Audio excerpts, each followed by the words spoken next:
జై శ్రీరామ్. సద్గురు శ్రీ శివానంద గురవే నమః.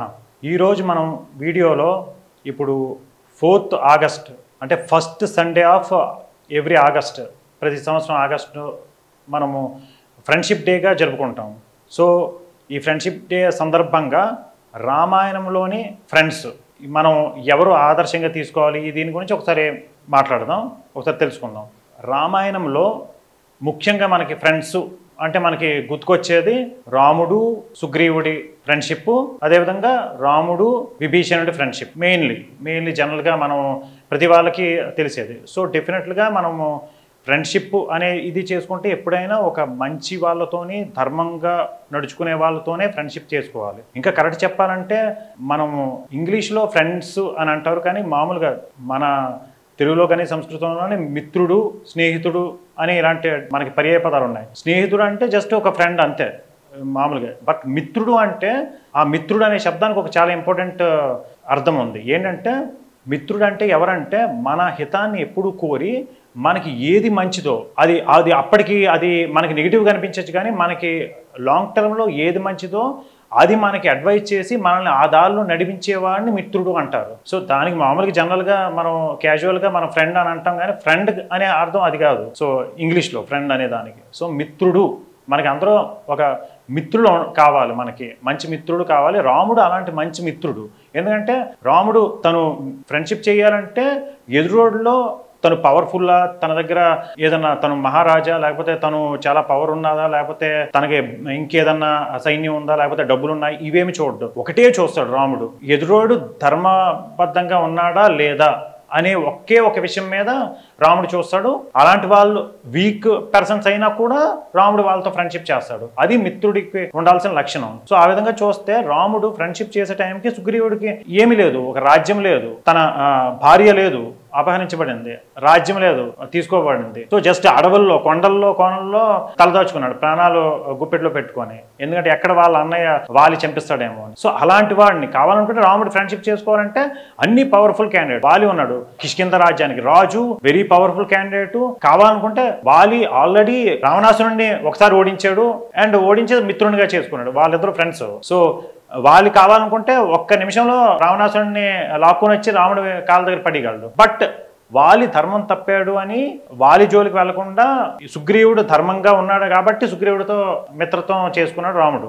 అది ఒక ఆదర్శ మిత్రుడికి ఉండాల్సిన లక్షణం. మన ఫ్రెండ్ ఆపదల్లో ఉన్నా, లేకపోతే డబ్బులున్నా లేకపోయినా, ఎలాంటి వాడైనా తను స్టేటస్ ఎలాంటిదన్నా తను ధర్మబద్ధంగా ఉన్నాడా లేదా అనే చూసి ఫ్రెండ్షిప్ చేస్తే అది నిజమైన ఫ్రెండ్షిప్. సో ఇప్పుడు మనం అందరూ ఈ విషయంలో రాముడి అండ్ సుగ్రీవుడి యొక్క ఫ్రెండ్షిప్ని ఆదర్శంగా తీసుకుంటే మనకు కూడా నిజ జీవితంలో మనకి ఫ్రెండ్ అంటే జనరల్గా మనకి వాళ్ళలో ఉన్న మంచి గుణాలు నచ్చి మనకి చిన్నప్పటి నుండి ఫ్రెండ్లుగా ఉంటారు. అలాంటి వాళ్ళతోనే మంచి వాళ్ళతో ఫ్రెండ్షిప్ అయితే వాళ్ళకి మంచి మనకి మంచి అవుతుంది. లేదు అంటే ఒక రాంగ్ పర్సన్తో ఫ్రెండ్షిప్ అనేది ఇద్దరికి చాలా ప్రమాదకరం. అదేవిధంగా ఇంకొక ఇంపార్టెంట్ ఫ్రెండ్షిప్ రాముడు విభీషణుడు. సో వీళ్ళది కూడా చాలా మనం ఆదర్శంగా తీసుకోవాల్సింది. ఎందుకంటే విభీషణుడు రాముడికి అప్పుడు శత్రువైన రావణాసురుడు తమ్ముడు, కానీ తను ధర్మబద్ధంగా ఉన్నాడు అనే సంగతి రాముడు తెలుసుకొని విభీషణుడితో ఫ్రెండ్షిప్ చేసి విభీషణుడిని వెంటనే రాజుగా ప్రకటిస్తాడు. సో ఎందుకంటే ధర్మబద్ధంగా ఉన్నాడు కాబట్టి. సో రాముడి యొక్క ఈ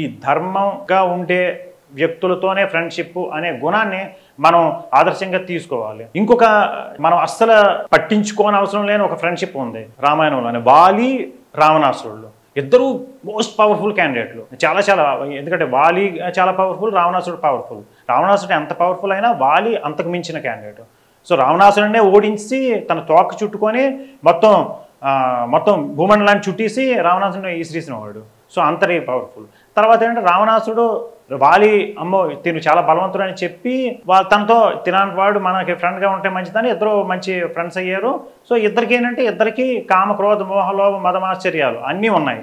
సో అలాంటి బ్యాడ్ కంపెనియన్ ఇద్దరు కావాలనుకుంటే పరస్త్రీలని తెచ్చుకోవడము, లేకపోతే ఎదురు రాజ్యాలు ఆక్రమించడము, ఇలాంటిదే పని.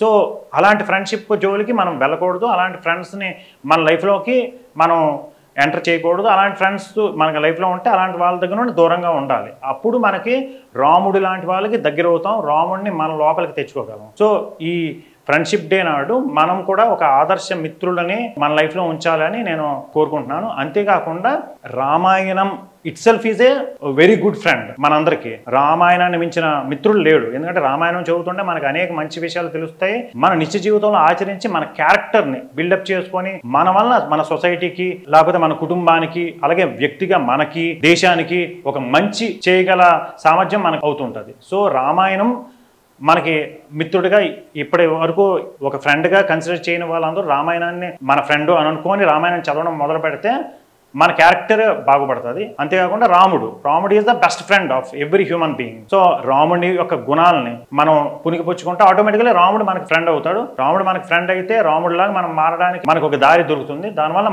మన జీవితం బాగుంటుంది, మన పక్క వాళ్ళ జీవితం, మన కుటుంబం, మన సమాజం, మన దేశం, అలాగే మొత్తం ప్రపంచం అంతా రామరాజ్యంగా మంచిగా అవుతుంది. సో ఈ ఫ్రెండ్షిప్ డే నాడు ఇలాంటి రాముడిని రామాయణాన్ని మన యొక్క ఫ్రెండ్గా అనుకొని మన జీవితంలోకి ఆహ్వానించాలని నేను ప్రార్థిస్తున్నాను.